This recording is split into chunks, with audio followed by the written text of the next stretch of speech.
تمارى وتابي، ما حد لا حتى تحفظ اسمها، تمارى وتابي. وصورة عقودها المخفية اليوم أبلغت أنها غير مكتوبة وإنما هي مخفية. صل على النبي. صورة عقودها المخفية كالآتي: تشتري منهم بضاعة بالتقسيط، ثم إذا تجاوزت مواعيد التقسيط فرضوا عليك مبلغا جديدا يسمونه غرامة، وهذه الغرامة هي بعينها ربا الجاهلية، اقضي وإلا زد. هذا الربا كان موجودا في الجاهلية، اقضي وإلا زد، يعني إما سدد الآن وإلا أن نرفع عليك السعر.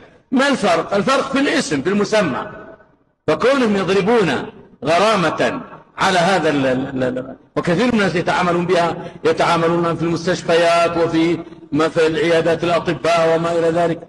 انتبهوا، هذا خطر عظيم وهو باب من أبواب الربا، وقد لعن النبي صلى الله عليه وسلم آكل الربا وموكله وكاتبه وشاهديه. فانتبه يا عبد الله. العجيب أن أحد الناس قد أفتى بجواز ذلك، ولكن مشايخنا الكبار أنكروا هذه الفتوى عليه وبينوا أن هذا لون من ألوان الربا، فاحذروا من ذلك. والعجيب أنهم يقولون هذه